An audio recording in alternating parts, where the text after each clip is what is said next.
What is up, expats and travelers alike? I'm Josh with Expats Everywhere. And I'm Kalie. And in this live stream today, we're going to talk about moving to Portugal in 2022. Kalie is going to outline the steps that it takes, and then we're going to field questions from you guys, our lovely audience. Anything that you guys want to ask about moving to Portugal, we're going to prioritize that stuff, and then we'll get to some of the other questions if we still have time. It's great to be back with you all. Boa noite. I just got back from an FC Porto game, which is why we pushed the time back. Kalie, are you ready to go? I am. I wish I could go to the game too, but I was with Sia another time. But okay, so moving to Portugal in 2022, we're just going to outline the main steps. We're not going to go into super detail because we do have a course that breaks it down even more so for you, gives recommendations, discounts, all that stuff. So we'll talk about that course as well, and you can check the description. But the first thing you need to do is check your jurisdiction. Now, the D7 is not just for Americans, it's for anyone. So it depends on what country you're coming from, for one, and then if you go through VFS or if you go directly through the consulate. So that even depends if you are Americans, because the state that you live in will depend on how you go through.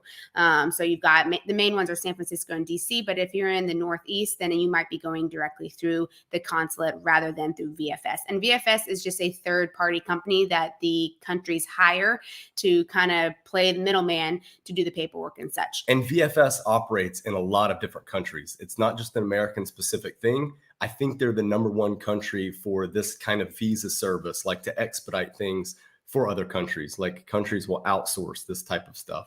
But countries can require that you go through VFS. So there are certain states and certain countries that have to do that. There are other places that don't. Like, for Canada, for example, if you're in the Toronto area, you go directly through the consulate, the Northeast in the US. So it all depends on where you are located. So you need to check your jurisdiction and who you go through pretty much. Okay, so moving on. Mm-hmm. Yeah. Yep. Moving on. Next item that you need. All right. This is specifically for Americans, but you need that FBI back. You're talking a lot. You already need water. I know, right? Well, I was shouting at the game. Sorry. Okay. The FBI background check, which is the specific one for Americans. Obviously, it is the highest background check you can get federally. So if you are not American, I was just going to say, like a criminal record. Yes. In other countries. Yes, exactly. Yeah. The highest level that you can get. So not your local one, but the highest level of a criminal record you can get is what you will need. That's the equivalent. For Americans, it's the FBI background check. Okay. One thing to note about this, and listen, Kalie's the expert. She's the D7 queen. So I'm going to let her talk most of this. But one thing to note is that when you get your FBI background check, don't open it. Don't open it. We say that a lot. You'll go get your fingerprints, you do all that stuff. And then when it comes, you do not open it. Now you can pay a little extra to also get an unofficial copy emailed to you so you can see what's in there. But the official copy comes in an envelope and you do not want to open it, because if you do, you have to go through another step of getting it apostilled, which is more money and takes longer, and it's just a pain in the butt. So do not open it when you get it. Yeah. Don't open it, you criminals. All right. Let's move on. Yes. Okay. I want to say something real quick about both NIF and bank account, because these two things are going to come together. This was different than in 2020 and part of 2021. Now it's being required to have these two things on your application. Before it wasn't like that. I'll talk more about that after you explain NIF and bank account. Okay, so your NIF is mainly like a tax ID number. It's not exactly the equivalent of a social security number, because they do have that number here as well, but it is like a tax ID number, and it is required for your application. You have to get this, and you have to get this before you get your bank account as well. Now, a lot of companies have opened up that you can do this remotely. It used to be that you could come here and just go into a finances office and do it. I'm guessing we're going to talk about that. Touch on. Go ahead. Please. Well, and you can elaborate if you want, but some people still try to do that, and it is a massive headache. It is one of those things where they say, "Oh, you need to make an appointment," but to make an appointment, you have to have a NIF number. It's one of those crazy things. So honestly, if you're coming on a scouting trip, it's going to be a lot less of a headache and a more enjoyable scouting trip of figuring out where you want to live, rather than sitting in an office, a finances office, knocking on their door, trying to get this NIF, and then turning that around and then sitting in a bank for hours, 3 days in a row, So, I mean, yes, you could save money, but you're wasting a lot of time, which is why we really like Border. And we have a special link with them as well. So you can check the description below to get €10 off. And they are doing NIFs, bank accounts, packages. So if you are married, you can do a joint bank account. Definitely do that. You don't need your own. But for the NIF, it's just this tax ID number that you have to have. And I will say this, children have to have them as well. That was one thing that when we came here and had our SEF appointment in person, I specifically asked the lady if children need them, because at that time Sia had just turned 1, and it seems kind of silly. Yeah, that why she would have a need it. financial number, tax number, whatever for a kid? But I specifically asked that, and the lady said, yes, she needs it. Yeah. So kids do need that. And do you want to talk about bank accounts in terms of the new changes that have just happened? The changes. So there's a big change that just happened recently with Millennium. A lot of people were using Millennium. There were companies that were using Millennium as well. And then they put out that they are no longer opening bank accounts to foreigners, pretty much. Now, this isn't a bank-wide thing as of right now. It sounded like it, but apparently it's not. Yes. So, and Border, who uses Millennium, of course, there were a lot of confused people and people freaking out. Yeah. And they now have a specific part on their website that explains that their branch that they use is still allowing it. So Border is still up and running. Other companies might not be, depending on who they use. But Millennium is just a very common bank to see around Portugal, which is why it's probably one of the best, because you get easy access to ATMs and different branches and such. But there are a few Bank Inter is another one. I know Activo Bank and Millennium. It's kind of like Activo Bank's like a daughter bank pretty much. So you still have that issue with opening up as a foreigner. What are some other ones? I'd like to say one of the issues that we have found people run into whenever they try to get a bank account here is that if you're moving, if you're moving and don't have a work contract, for example, then the bank's going to question you about that. And it's going to, I guess, raise a lot of red flags in their system. They want to see you're having monthly deposits made into the bank account. I really honestly don't know why it matters, but it matters to them. I would think if you could just throw a massive lump sum in a bank, they would be happy with it, but they're not. Yeah, they're a little pickier here, which is why it's nicer to just go through a company who does all that stuff for you. And it's secure. Some people have had that question well, I'm opening up a bank account with this company. Is it secure? They don't have access to the bank account. They're just setting it up for you, making sure that all the paperwork is right and in order. And then when you get here, you can change the mailing address that's on the account, because obviously if you don't live here yet, you don't have a mailing address here yet, which is one reason why when people say, oh, I'm going to come to Portugal and I'll get my NIF in my bank account. Well, then I do bring up the point to people, if you have your bank account, well, where are they going to mail your debit card, for example? And this is where the whole residency thing and just a mailing address comes into question when you're setting that up. So again, I know it is an extra added cost, but it's like a setup cost to get ready to move, but it will just make your life a lot easier if you do that. And it's almost like the banks don't realize that there's a disconnect in their policies and the office, immigration office's policy, because SEF is requiring foreigners to have a bank account, and then the banks are like, yeah, we don't want to give bank accounts to foreigners. Or you need a residency, and it's or you need a residency. It's I need to get a bank account for first. a residency. Exactly. Yeah. Okay. You'll find that quite often here.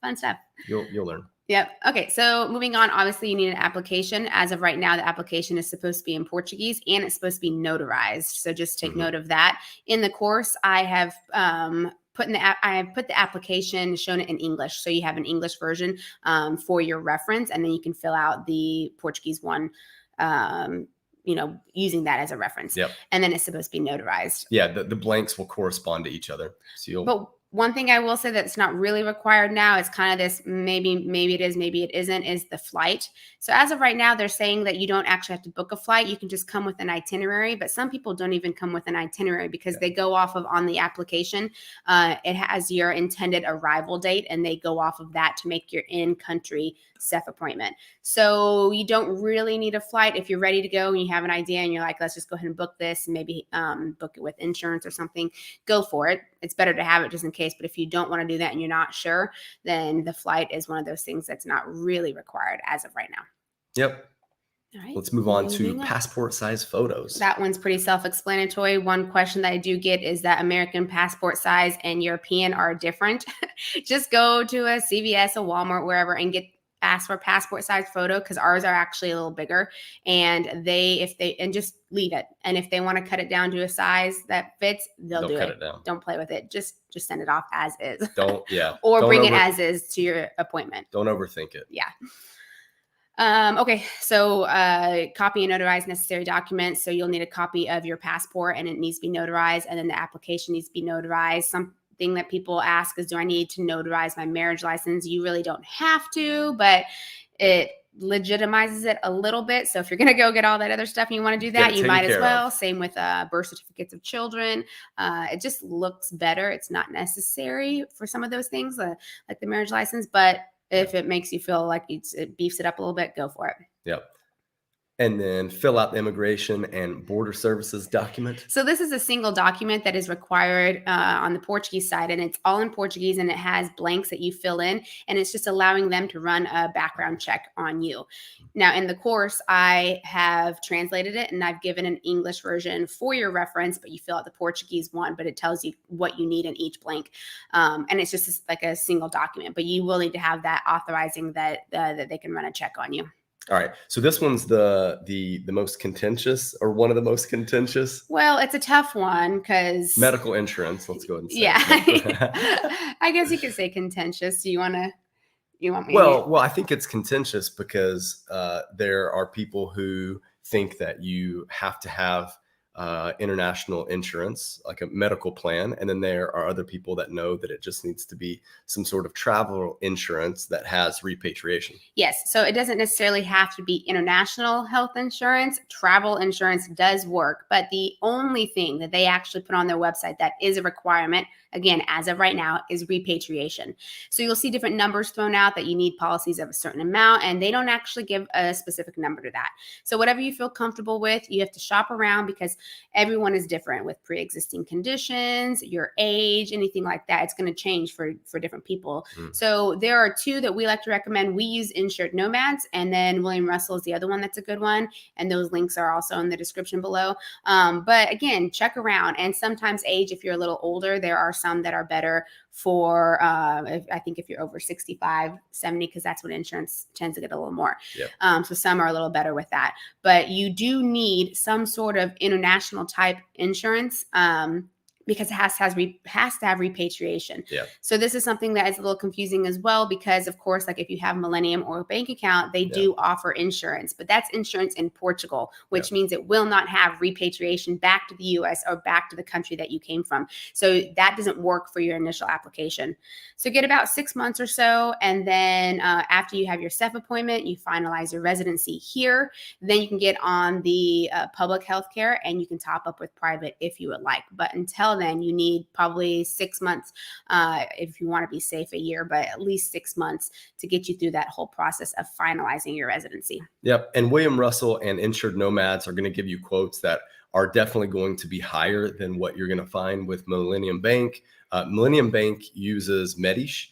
It's one of the insurance companies here, and other local insurance companies are going to be less expensive than these bigger international medical insurance providers.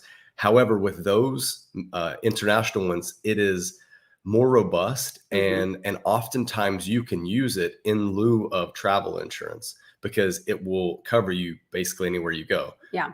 Apart from if you don't add the supplement to get insurance for back in the US or a couple other countries that have higher than average medical costs. Yeah. Yeah. Well, you'll see if you're kind of choosing countries and you choose US, you'll see it'll go whoop, way up. Yeah. So it will be more expensive. But again, it's one of those initial costs that's more expensive that you kind of just have to think of it as a setup fee. Yep. All right. Another sticky one. Accommodations. Oh, this is a tough one. Yeah. Now, thankfully, in 2022, people can come visit, and instead of doing something sight unseen like it used to be with COVID, you can come here. You can do scouting trips.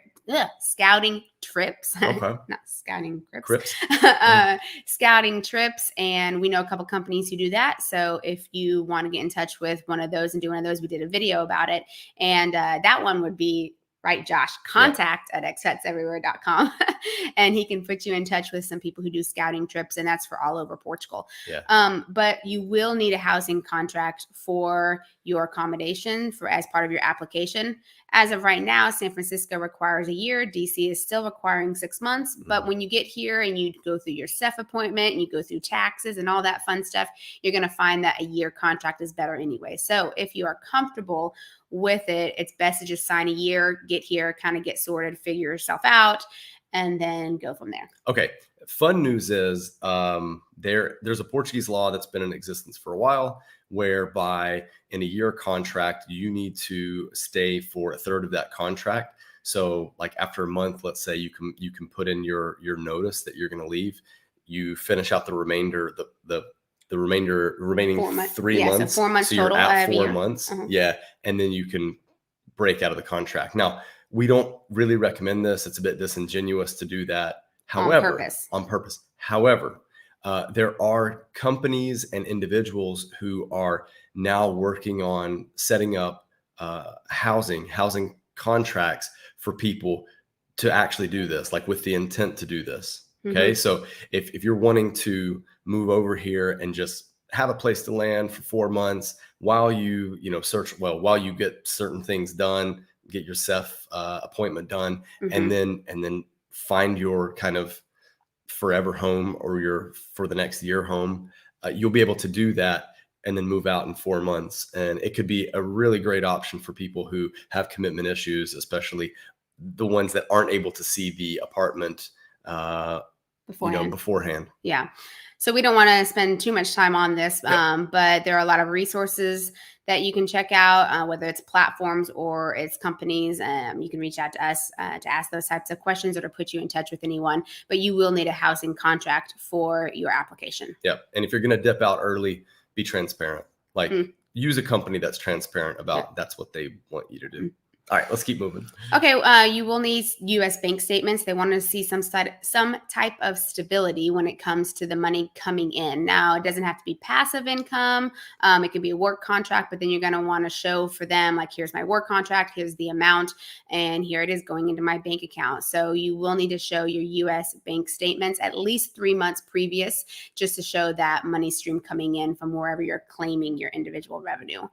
So then that kind of goes on to the next one, which is you have to have proof that you are making money, because the whole point of the D7 is to come here and not try to find a job. It's to live off of individual revenue. So whatever that might be, whether that's a 401k, retirement, pension, work contract, dividends, remote work,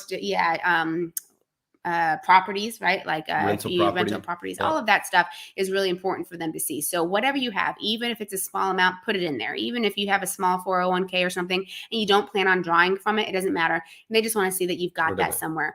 One thing that's really important is a lot of people say, well, I have this big chunk of cash sitting in my savings. The problem is that is liquid. So let's just say you have $1 million sitting in your savings, and then you say, hey, I'm going to go buy a yacht.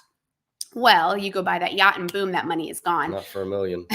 Well, a boat? I don't know. Okay, yeah, something like that. But so for them, it's too liquid. They need to see something that's a bit more tied up, and then the stability of something coming in on a monthly or twice a month type of thing. So that's where you need to show that type of proof. Okay, let's keep rolling. Tax returns. Tax returns, again, it's just more proof of shows financial proof. Stability. Yep. The stability part of it. And the personal letter takes us back to college. I know, like why you want your essay. Why you want to be in. Let me in. This can kind of be twofold. You can explain, like, if you are mailing in your packet, then you can explain what's in there just so that they can see it. You can even do that if you have an in-person appointment, because they can take a look at it and see, okay, that's what is in here, and then that's we're sending off to the consulate. So it can be what's in your packet, and they can also explain, like, why you intend on moving to Portugal, and this is a chance for you to explain that you are interested in learning the culture, learning the language, getting involved, and stuff like that. So whatever you feel like you would want to write, why you want to go to Portugal. It does not have to be like a 5-page paper, like 1 page is sufficient, but just be honest. Okay. And then payment. Of course, you have to pay them. You have to pay VFS if you're going through them. You have to pay the consulate, all that fun stuff. You have to pay the return envelopes and those things. So it's either going to be through the form of money orders if you're mailing in, or you can pay at your appointment if you have an in-person appointment. Yep. So in less than 20 minutes, we kind of summarize the whole process. We know that there are long stretches of time where you're going to be waiting. You're going to be waiting anxiously. We get that. We were right there with you. If you want more detail, if you're kind of that person that wants, more detail about each step and you need more clarity, Kalie amazingly put together the D7 visa course for you guys. We're running a special promotion. The code is July. So pop that in. First 10 people to do that before the end of the month will get a discount. Let's go to the comment section to answer your questions, more questions about moving to Portugal. And whoa, we've gotten some super chats. My goodness, super stickers. Go all the way to the top, right? Amazing. Yeah, Yeah, we'll get okay. to those when we get down to them. No, you get to them first, right? So Yeah. say thanks. Yeah. Yeah. Thank you. Yeah, we can super say sticker thanks. from Veronica. Thank you. Veronica. And then you just passed. There we go. I know. Woohoo, Veronica and Izzy. Thank you so much For the super it's good stickers. to see you guys. Is that are those the two that were there? Gals. Okay. I should say. Okay. All right. So hi to everyone who said that at the beginning. Yep. Glad that you're on here. Okay. Subject to change. That's what I'm worried about. Can't get there fast enough. Of course, everything. Yeah. I mean, look at what happened when we moved here. Second week we were here, they changed the whole NIF thing. Like the whole NIF process changed while we were here, and it made it really difficult to get a NIF. And I mean, in the end, we ended up having to use Border to solve it. To fix it. So, I will say this, of course, some stuff is always subject to change, but they did just change the driver's license exchange for a lot of countries, the US being included. And that whole subject to change is actually in our favor. So that is nice. So I guess two things about that. We do have a living in Portugal course as well that I address that, the driver's license. But then the other thing is, as things do change, I am constantly updating the D7 course. So you can always rest assured that it is up to date. We can't update this video. Yeah, but check the course, to see what is there. So it's definitely up to date, and then it's yours for life when you get it. So you can always be checking it. Shogun asks, am I allowed to bring my dog when I move to Portugal? I'll answer that and say, yes, you may. Kalie's actually got a checklist for that. So email her at info@expatseverywhere.com. She'll get you the checklist. And we did a video about it too. And we did a video. It's not in the description section because we didn't expect to get that question. But well, yeah. And I would say our dog that we brought here is sitting on my lap right now. So, yep, you can bring a dog or a pet. So Alex, aka Jim Carrey, looks good. Is still on the run from the FBI. Will you be allowed into Portugal? Probably not. If you have something that's on your record that is very, very old, because we have had people ask us about that. Yeah. We have a lawyer who has helped people with that. So if you have something that you're worried about, maybe that's something old, then you can contact us and we can put you in touch with a lawyer to see if it would be okay. Okay, so no more opening Millennium accounts in Newark, New Jersey. Okay, so that one, some people do that. It's a little tricky because you have to do that in person. I believe that you can still do that one. We haven't heard of that one actually changing, that being one of the branches where they don't allow it. Mm-hmm. So for those of you who are wondering, there is a Millennium Bank in New Jersey. There's also one in Poland.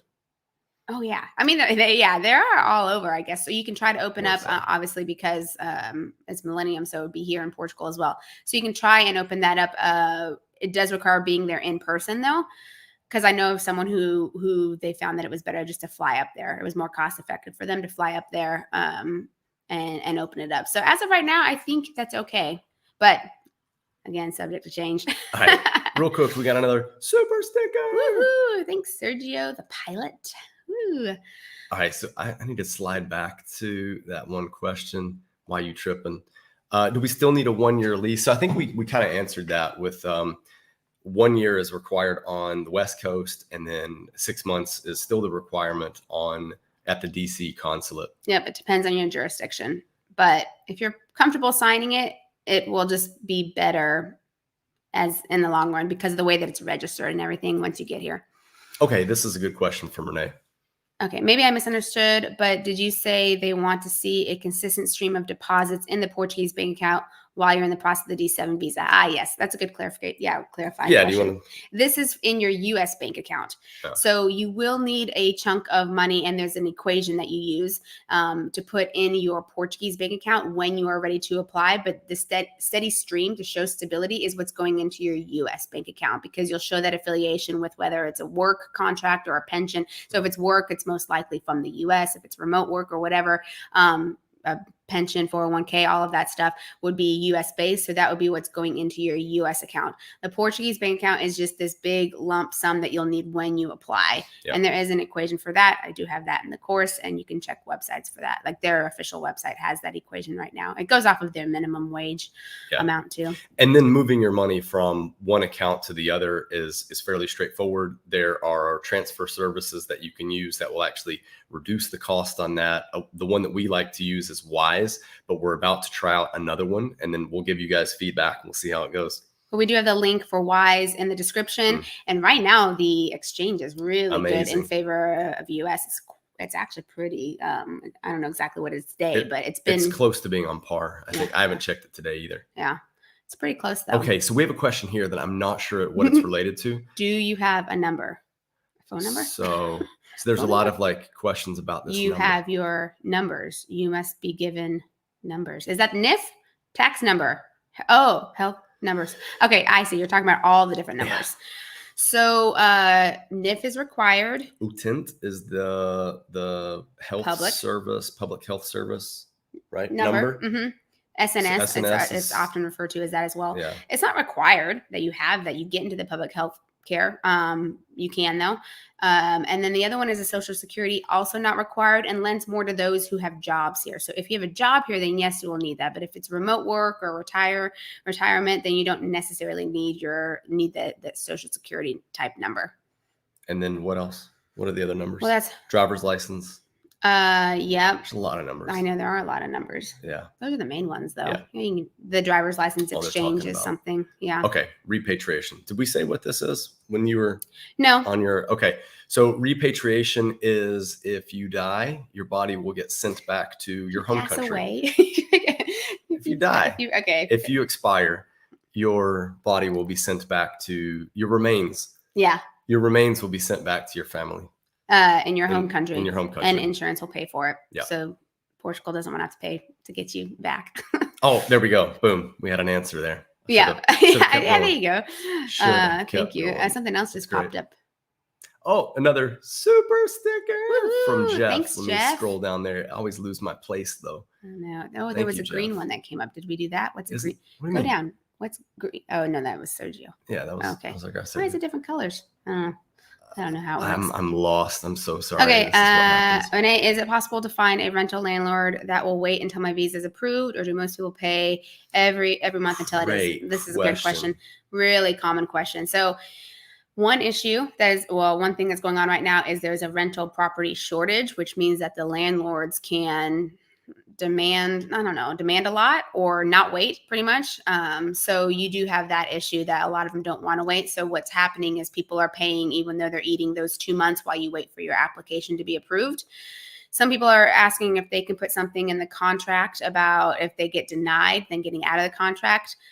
This is something you could definitely try, a clause. This is where a lawyer would help.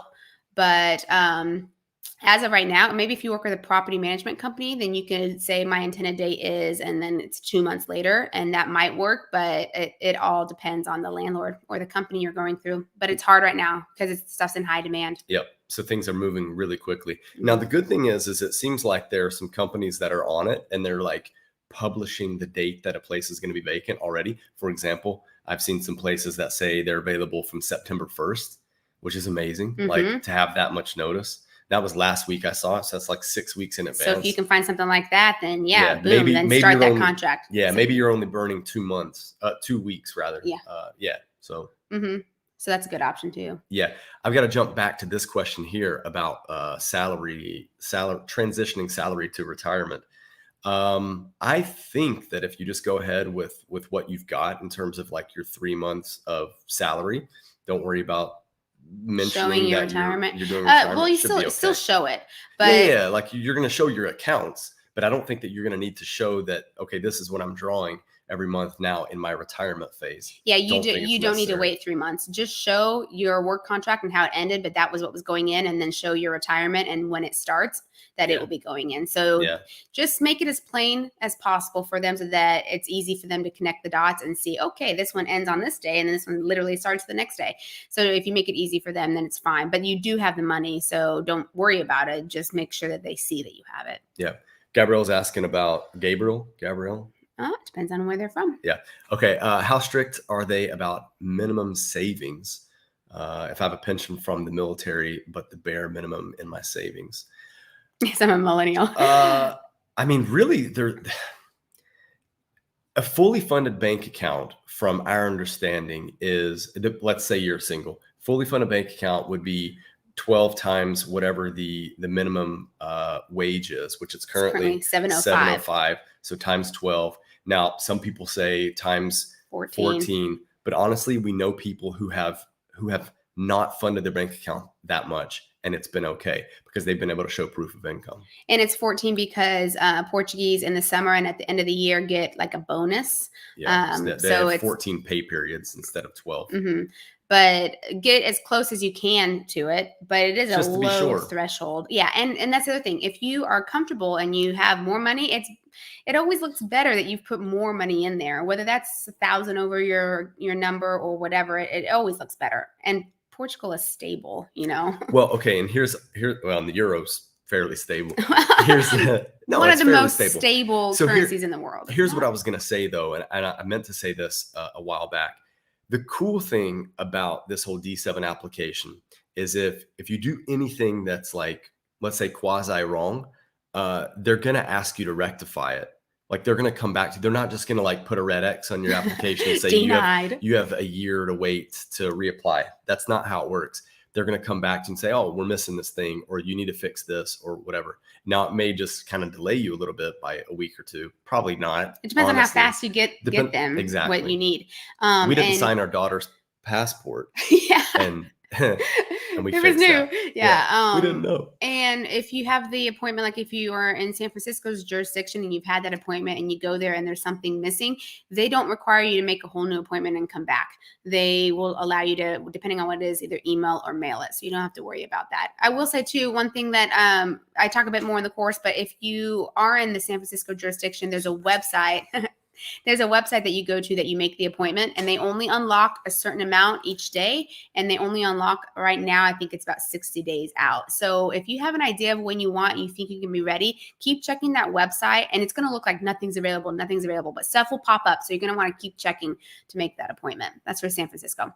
Okay. Ursula? Yeah, Ursula, we are planning to retire to Portugal next spring. We live in Chicago. No? Okay. Live in Chicago? No. I have dual citizenship, U.S. and EU. My husband is just U.S. Does he still need D7, or can he piggyback on my EU passport? He can't really piggyback on your EU passport. Now, if your EU passport was issued by Portugal, then he could do the family reunification visa. That's the D6. But oh gosh, this is a little convoluted. Don't let me get in the weeds here. So if you were to come here and you were to get residency using your EU passport, and then you register and you claim residency, then you can start the process. But if you qualify and all for D7, I think it's probably easiest. I don't know. I think it's probably easier since you do have an EU passport. Here's what we're going to do to speed things up. Email Kalie at info@ExpatsEverywhere.com and she'll get you the answer. But yeah. We'll just put you in touch with a lawyer. Yeah. I mean, you can, write me and we can do that. But you can come here, register, and then start the process for your husband and then not be a D7. He could do a D7 though, too. Yeah. Okay, Eric, my passive income is from a rental property. Will it be a problem that my tenant's lease expires a few months after my target date? I don't think that we were asked to show rental contracts.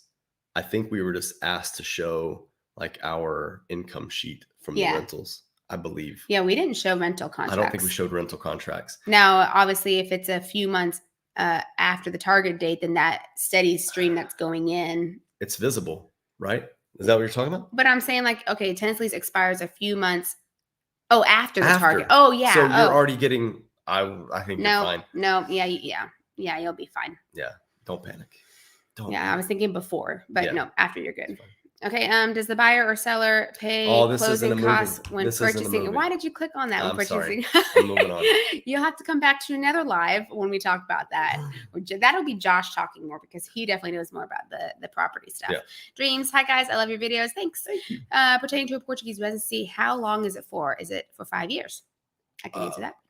Well, You know what I mean? So that, well, the D7 currently is 2 years, and then it's renewable for 3 is what they're doing. and it should be renewable online. So Yes. that's what they've gone to. So yeah, you Yes. do 2 years, renew it. You should be able to do it online, qualify for that. And then it'll renew for 3 years. And then you still have to decide after that, coming in on your 6th year, do you want to renew, which you can renew as the D7 like a resident, or you can do citizenship if you would like to become, start that, which entails different things, language and all that stuff. But so it's 2 and 5 right now, and then continue. 2 and 3. 2 and 3, sorry. Equals 2 5. and 3 equals through the 5. used to be 1 2 2. Then it was when we first moved, it was 2 2 1. Now they're doing 2 3. Let's go. We have not been accepted yet for we haven't had to reapply, and when we do, we can do that in November. I think I can't remember. Was it November? Yep, I can't remember. It was either 60 or 90 days out. Oh, okay, that's awesome. So I did just read that, and I can't remember. It's either 60 or 90 days out that you can do it, because I tried to do it early and it didn't let me. Our CEF confirmation was in January of 2021, and by the way, we just did we just had a tax season, and we just got our tax bill. We'll talk about that. That's a different video. We can't just throw everything in one. Yeah. I just saw something that I wanted to click on. Was it this? Yeah. Cookmaster. Yeah, the sure. D7 visa, if I understand, is like a retirement visa where you can't work. Are you allowed to open a business and operate in Portugal? Okay. You want me to talk about this? Sure. Okay, so so the That's D7 I think has for a long time been misunderstood as a retirement visa, and it's not, or even a passive income visa, which it's not. It's an living off of individual revenue. So that does mean you can work remote. People have called it the retirement but visa. it is not. So what you are not supposed to do is come here on a D7 and then find a job.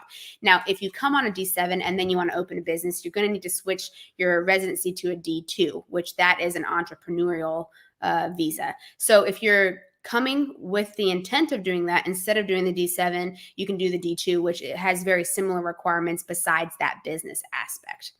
So that's what I would say. Yep, exactly. Did I click on, I forgot to click on Ursula? Somebody's. Ursula. Was it Ursula's? I am so we sorry. Answered her question. There we go. Thank you. Super sticker. Okay. I'm lost. Keep talking. Fill the dead air, Kalie. The D7 visa. Hey, we have a course, guys. Okay, Julie.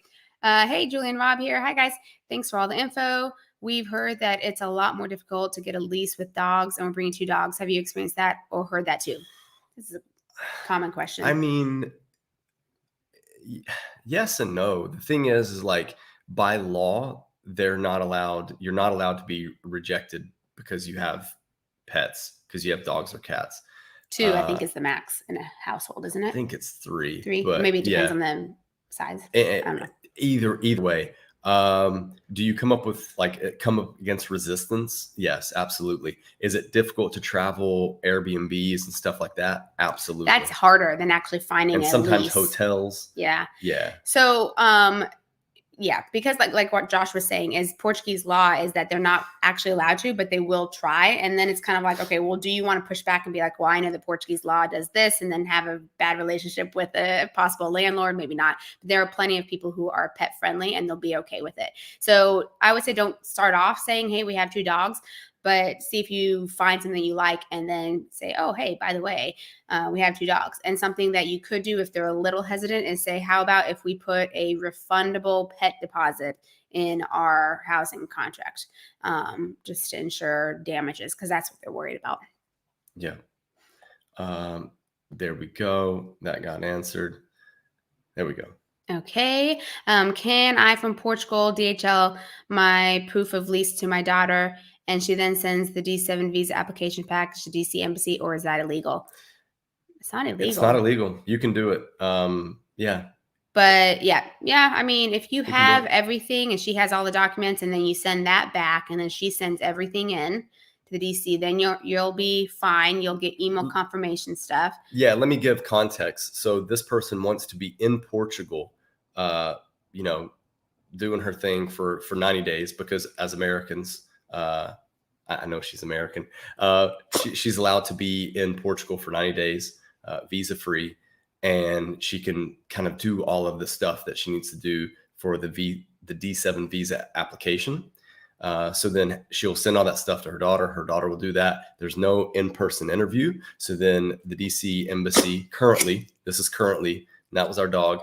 The D7, the DC embassy will then ask for the passport so they can stamp the put the visa in. Yeah, the temporary one in. So you would need to go back for that, obviously, because you're sending your passport, and then they will check your arrival date once you get your visa, and that's when you need to go back. You will need your like boarding pass information, that type of itinerary for your SEF appointment in the country. Yeah. But yeah, you can be here for 90 days, and you can find a lease and then just send that back and have your daughter send stuff off. You just have to go back at some point. This is a very important question from John. Can I move to Portugal with 900 euros a month? I'm SS income in SS income.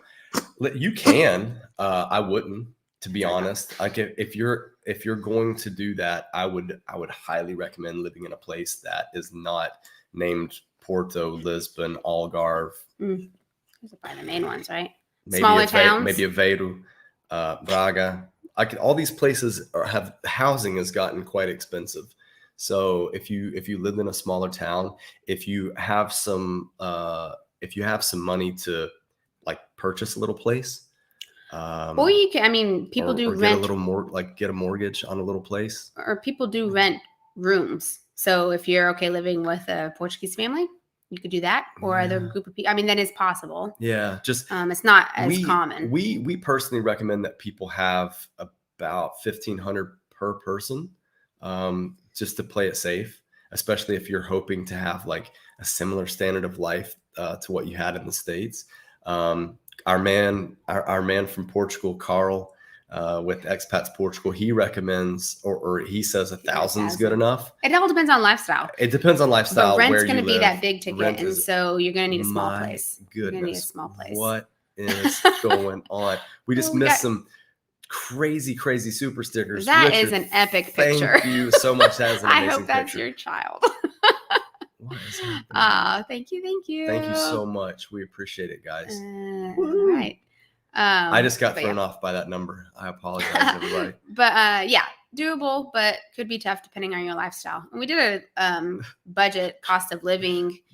I'm feeling the air. Fine where we are. We did a cost of living video, and we didn't change how we lived that whole month. We just logged everything we did. And then, of course, after that month, Josh is like, we're spending too much money eating out. So it puts that stuff in perspective for you of how much you actually spend. So if you could dwindle down, then you could do it. Okay, so we have a great comment here. If you want to read it. Monoy, and greetings from the West Coast. Thanks for this super informative video. So I just signed up for the D7 course. How much time do I have access to it? Oh, lifetime. Forever. I mean, as long as we can continue to pay the bills on Thinkific. As long as Thinkific doesn't just go down as a company, then we'd have to shift it over somewhere else. Some of the platform. That's the platform that it's on. But yeah, guys, as soon as when you buy the course, it's yours to reference forever. Okay. Reassurance. Yeah, we got to roll through these videos. Oh, we just got another super. Oh, we finally have a super question. Chat. Super chat. Question. That's super chat. Thanks. Super question. Go ahead. Oh, it is a question. Okay. I was like, not even a question. Thanks for the great content, guys. Is Bonfim still your fave neighborhood? Here's a little something to get Pincho a treat. And for those of you guys who don't know who Pincho is. Fair enough. Pincho's finally He's the one making all this noise. He's a little hairy. He gets groomed on Wednesday. He's choking on his hairs. No. He's like, let me go back to bed, guys. Oh, my goodness. Yes, Bonfim still is our favorite neighborhood. That's where we're looking to buy. So still looking. Right now we're renting and still looking to buy. But yes, we do love Bonfim. All right. Am I reading this? Hi, guys. I'll answer it. You read it. Okay. What if our money is in stocks? Would that work, or they need to see passive income? Well, just having money in stocks most likely won't work. Are they dividend stocks? Like, are you getting money from holding the stock? If so, then that would work, assuming that it gives you enough through the year to qualify. Yeah.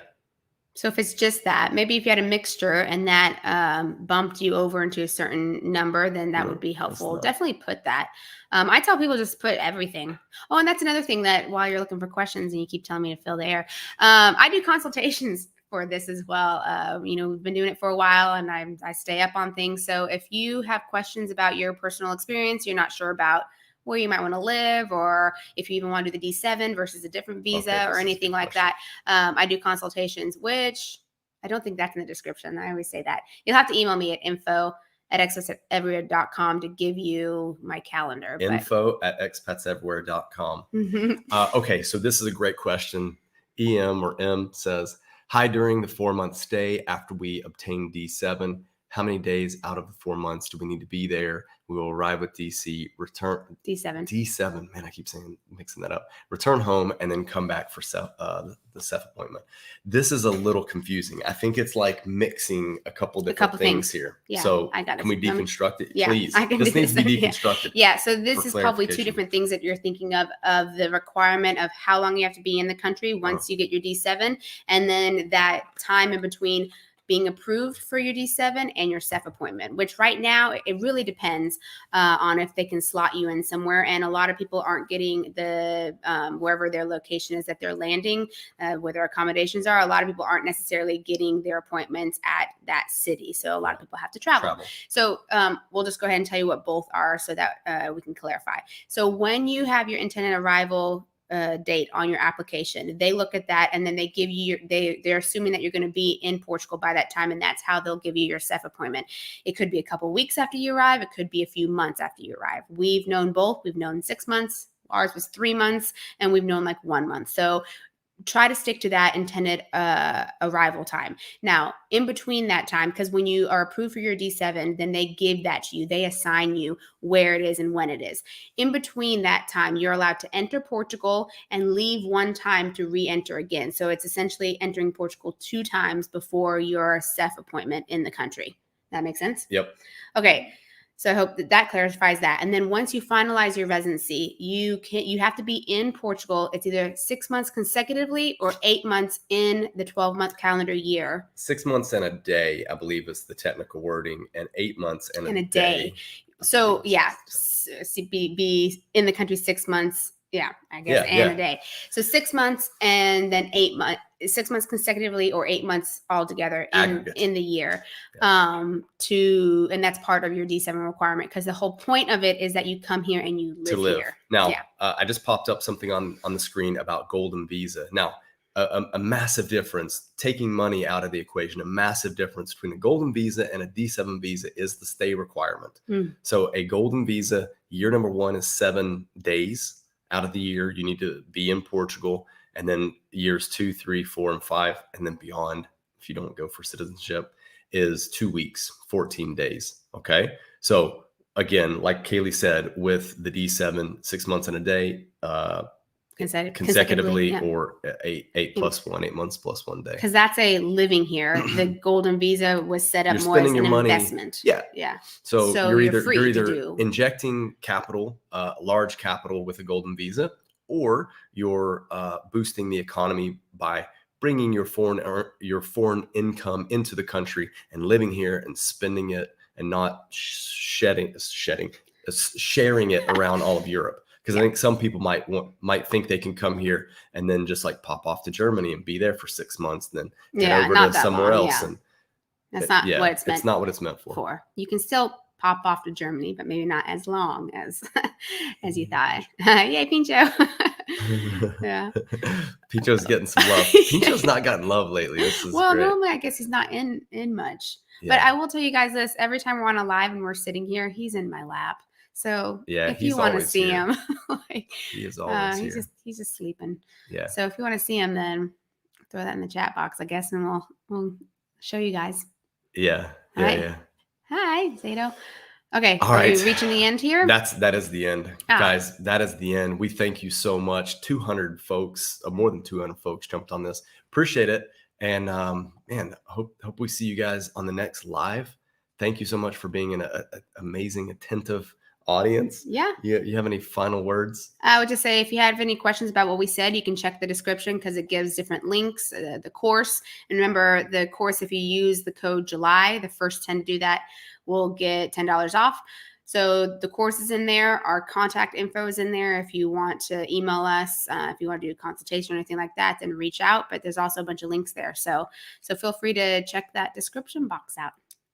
Oh, another question. We have a super chat that just came in right at the end. Super chat. I keep on calling it super question.